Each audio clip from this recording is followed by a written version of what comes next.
Mayer Rothschild had 5 sons. He trained them all in the skills of money creation, then sent them out to the major capitals of Europe to open branch offices of the family banking business. His first son, Amschel Mayer, stayed in Frankfurt to mind the hometown bank. His second son, Solomon, was sent to Vienna. His third son, Nathan, was clearly the most clever. He was sent to London at age 21 in 1798, 100 years after the founding of the Bank of England. His fourth son, Karl, went to Naples, and his fifth son, Jacob, went to Paris. In 1785, Mayer Amschel moved his entire family to this larger house, a 5-story dwelling he shared with the Schiff family. This house was known as the Green Shield. The Rothschilds and the Schiffs would play a central role in the rest of European financial history and in that of the United States. The Rothschilds broke into dealings with European royalty here at Wilhelmshof, the palace of the wealthiest man in Germany, in fact, the wealthiest monarch in all Europe, Prince William of Hesse-Kassel. At first, the Rothschilds were only helping William speculate in precious coins. But when Napoleon chased Prince William into exile, he sent 550,000 pounds, a gigantic sum at that time, to Nathan Rothschild in London with instructions for him to buy consols, British government bonds, also called government stock. But Rothschild used the money for his own purposes. With Napoleon on the loose, the opportunities of wartime investments were nearly limitless. William returned here sometime prior to the Battle of Waterloo in 1815. He summoned Rothschild and demanded his money back. The Rothschilds returned William's money with the interest the British consuls would have paid him had the investment actually been made. But the Rothschilds kept all the past profits they had made using William's money. Nathan Rothschild later bragged that in the 17 years he'd been in England, he'd increased his original 20,000 pound stake given to him by his father by 2,500 times. By cooperating within the family, the Rothschilds soon grew unbelievably wealthy. By the mid-1800s, they dominated all European banking and were certainly the wealthiest family in the world. They financed Cecil Rhodes, making it possible for him to establish a monopoly over the diamond and gold fields of South Africa. In America, they financed the Harrimans and railroads, the Vanderbilts and railroads and the press, and Carnegie in the steel industry, among many others. In fact, during World War I, J.P. Morgan was thought to be the richest man in America. But after his death, it was discovered that he was actually only a lieutenant of the Rothschilds. Once Morgan's will was made public, it was discovered that he owned only 19% of J.P. Morgan companies. By 1850, James Rothschild, the heir of the French branch of the family, was said to be worth 600 million French francs, 150 million more than all the other bankers in France put together. He built this mansion called Ferrier, just east of Paris. Wilhelm I, on seeing it, exclaimed, "Kings couldn't afford this. It could only belong to a Rothschild." Another 19th century French commentator put it this way: "There is but one power in Europe, and that is Rothschild." There is no evidence that their predominant standing in European or world finance has changed. Now let's take a look at the results the Bank of England had produced on the British economy and how that later was the root cause of the American Revolution.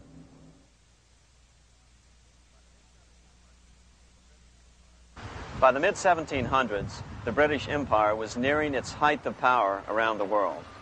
But Britain had fought 4 costly wars in Europe since the creation of their privately owned central bank, the Bank of England. The cost had been high. To finance these wars, the British Parliament here had borrowed heavily from the bank, By the mid-1700s, the government's debt here in Britain was 140 million pounds, a staggering sum for those days. Consequently, the British government embarked on a program of trying to raise revenues from their American colonies in order to make their interest payments to the bank. But in America, it was a different story. The scourge of a privately owned central bank had not yet hit. This is Independence Hall in Philadelphia, where the Declaration of Independence and Constitution were signed. In the mid-1700s, pre-revolutionary America was still relatively poor. There was a severe shortage of precious metal coins to trade for goods, so the early colonists were forced to experiment with printing their own homegrown paper money. Some of these experiments were successful. Franklin was a big supporter of the colonies printing their own paper money. In 1757, Franklin was sent to London. He ended up staying for the next 18 years here, nearly until the start of the American Revolution. During this period, the American colonies began to issue their own money. Called colonial scrip, the endeavor was very successful. It provided a reliable medium of exchange, and it also helped to provide a feeling of unity between the colonies. Remember, colonial scrip was just paper money, debt-free money, printed in the public interest, and not backed by gold or silver coin. In other words, it was a totally fiat currency. One day, officials of the Bank of England asked Franklin how he would account for the newfound prosperity of the colonies. Without hesitation, he replied, "That is simple. In the colonies we issue our own money. It is called colonial scrip. We issue it in proper proportion to the demands of trade and industry to make the products pass easily from the producers to the consumers.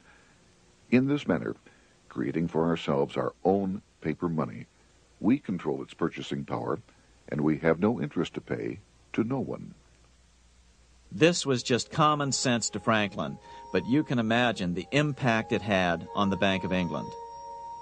America had learned the secret of money, and that genie had to be returned to its bottle as soon as possible.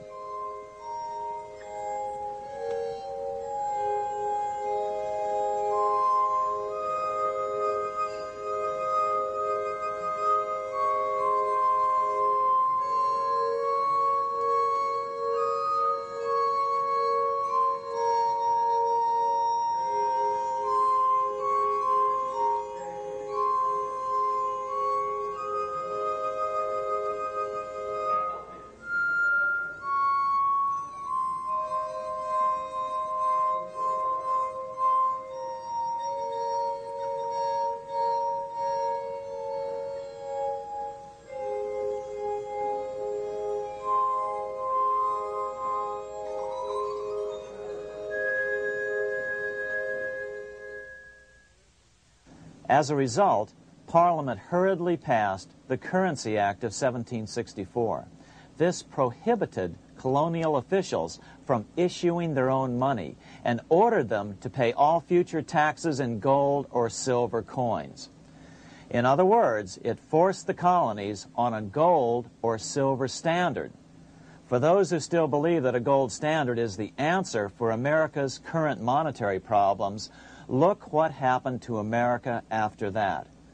Writing in his autobiography, Franklin said, "In 1 year, the conditions were so reversed that the era of prosperity ended and a depression set in to such an extent that the streets of the colonies were filled with unemployed."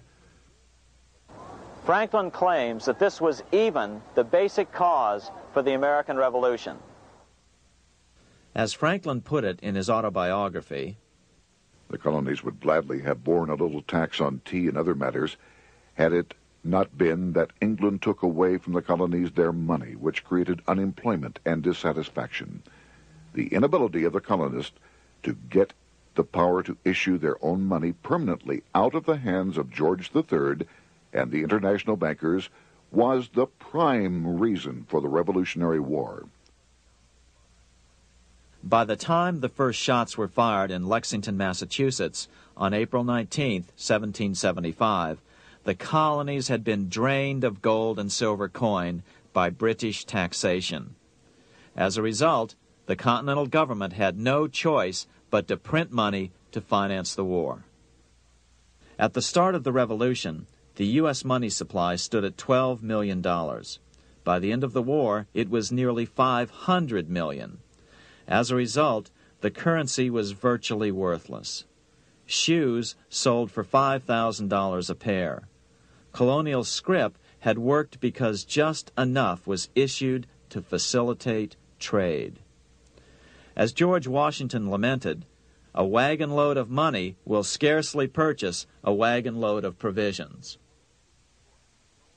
Today, those who support a gold-backed currency point to this period during the Revolution to demonstrate the evils of a fiat currency.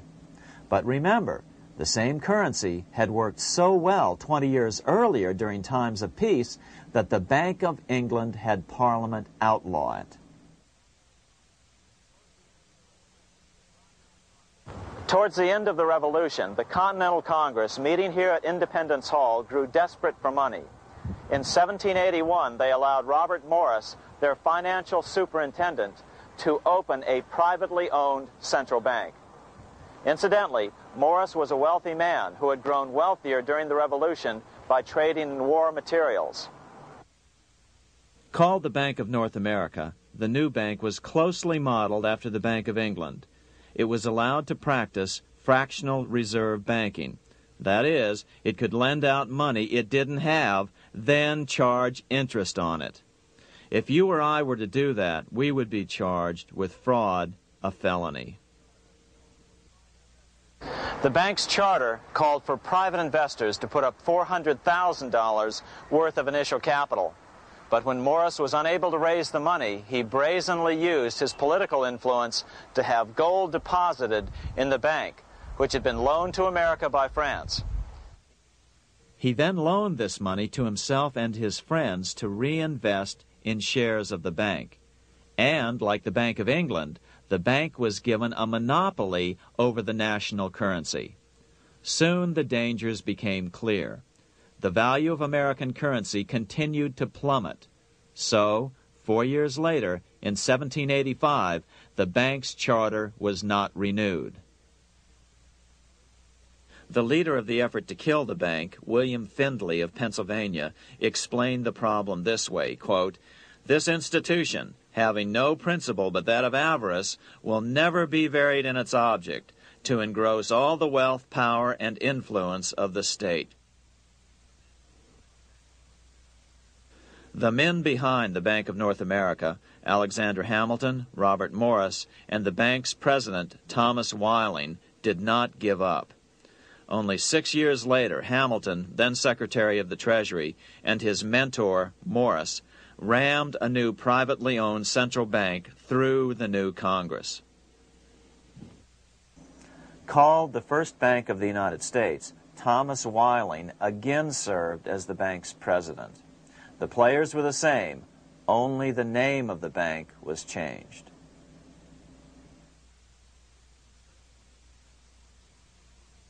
In 1787, colonial leaders assembled in Philadelphia to replace the ailing Articles of Confederation.